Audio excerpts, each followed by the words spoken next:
안녕하세요. 반갑습니다. 팟캐스트 하는 남자 한량입니다. 오늘은 자격증 공부를 시작했습니다. 의외로 공부 체력은 아직 남아있어서 다행입니다. 저는 2월 7일 금요일 시험을 봅니다. 사회조사분석사 2급 필기시험인데요. 오늘이 D-4 발등에 불이 떨어졌습니다. 아직 아무것도 공부한 게 없거든요. 지난달 원서 접수할 때만 해도 시험일까지 한 달이나 남아있어서 상당히 여유로웠습니다. 그런데 정신 차리고 보니 오늘입니다. D-4.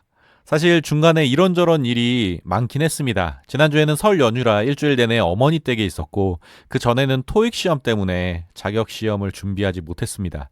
지금 와서 되돌아보면 지난주에 공부를 조금 했어야 했는데 하는 후회가 밀려옵니다. 하지만 어쩌겠습니까? 시간은 되돌릴 수 없고 지금이라도 시작해야죠. 굳은 마음을 먹고 책을 펼쳤습니다. 하지만 금세 포기할까 하는 제 마음의 소리가 제 의지를 흔듭니다. 시험일까지 나흘, 남은 시간이 너무 부족합니다. 이 시간을 다른 데 투자하는 것이 더 생산적이지 않을까 하는 생각도 조심스레 합니다. 그래도 한번 해보자. 하지만 결국 저는 포기하지 않고 한번 해보기로 결심했습니다. 저는 2025년을 시작하며 제 커리어의 전문성을 강화하고자 목표를 세웠습니다. 최근 몇 년 동안 성장 없이 제자리 걸음만 하는 것 같아서 스스로 많이 답답했거든요. 그래서 올해는 큰 마음 먹고 제 삶의 변화를 주려고 합니다. 고심 끝에 제가 정한 올해의 목표는 관련 자격증 6개 취득하기입니다. 그리고 그 대장정의 시작이 이번 주 금요일에 있을 시험인데요. 뭐든 첫걸음은 기분 좋게 시작해야 하잖아요. 이 도전이 실패하든 성공하든 포기는 절대 하고 싶지 않았습니다. 오늘 아침 이렇게 마음을 다잡고 공부를 시작했던 겁니다. 저는 이번에 사회조사 분석사 2급 필기시험을 봅니다. 사실 이 자격증이 제 최종 목표는 아니에요. 대신 최종 목표까지 가기 위한 중간 다리의 의미가 있습니다. 2025년 상반기 제 가장 큰 목표는 경영지도사 필기 합격입니다.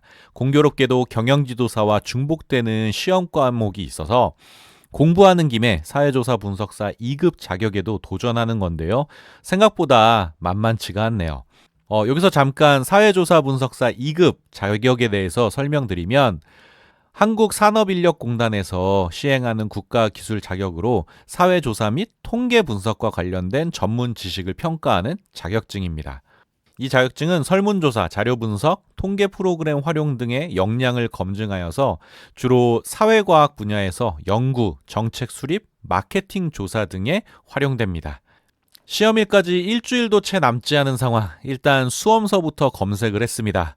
마음에 드는 수험서가 바로 나오더라고요. 한 권으로 끝내기라는 문구가 제 눈을 사로잡았습니다. 바로 구매해서 책을 폈는데요. 맙소사 700페이지입니다. 시간은 부족하고 공부할 분량은 너무 많습니다. 이럴 때 저의 공부 노하우는 아주 심플합니다. 무조건 기출문제를 많이 푸는 거예요. 어차피 자격시험은 문제은행 형식이기 때문에 비슷한 문제가 계속 나옵니다.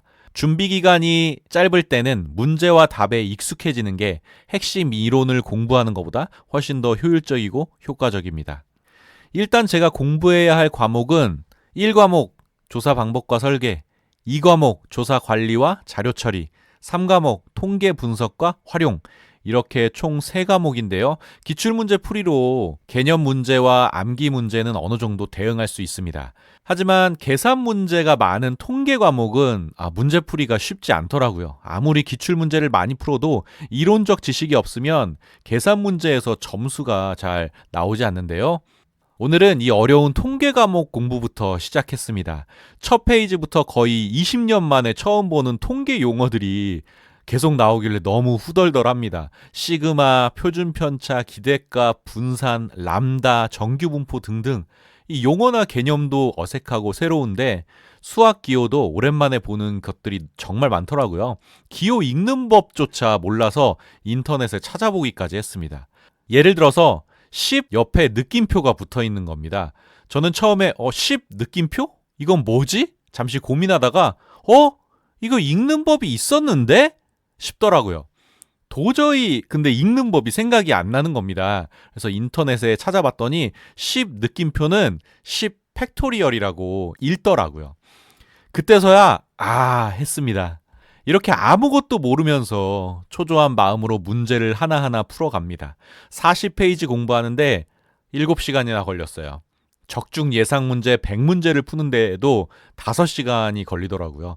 물론 해설을 봐가면서 천천히 풀긴 했지만 그래도 생각보다 시간이 꽤 많이 걸렸습니다. 내일부터는 어떻게 해야 하나 걱정이 많아지는 밤. 앞날이 정말 막막합니다. 오늘 공부한 시간을 따져보니까 거의 10시간, 12시간 남짓 되었습니다. 얼마 남지 않은 시험에 마음이 초조해서 욕심을 좀 부렸는데요. 최근에 이렇게 오랜 시간 뭔가에 집중해 본 적이 있나 싶어서 조금은 뿌듯했습니다. 넷플릭스 드라마도 10시간을 내리 본 적은 없거든요. 의외로 아직 제 공부 체력에는 여유가 좀 남아있나 봅니다. 나름 할만하더라고요. 그 10시간 동안의 공부 성과를 따지자면 좀 절망적이긴 했지만 오늘 공부에 집중한 그 공부 체력만큼은 자신감을 좀 갖게 된 것 같습니다. 그래도 그나마 고무적인 결과라고 생각합니다. 저는 이렇게 오늘을 마무리하고 내일부터 딱 3일만 가열차게 한번 달려봐야 되겠다. 라는 생각을 하고 있습니다. 나중에 결과가 나오면 꼭 알려드리도록 할게요. 독자 여러분들의 많은 응원 부탁드리면서 여러분들의 도전도 댓글로 많이 이야기해 주시면 좋을 것 같습니다. 자, 제가 준비한 이야기는 여기까지고요. 들어주셔서 감사합니다. 다음에 만나요. 안녕. 뿅!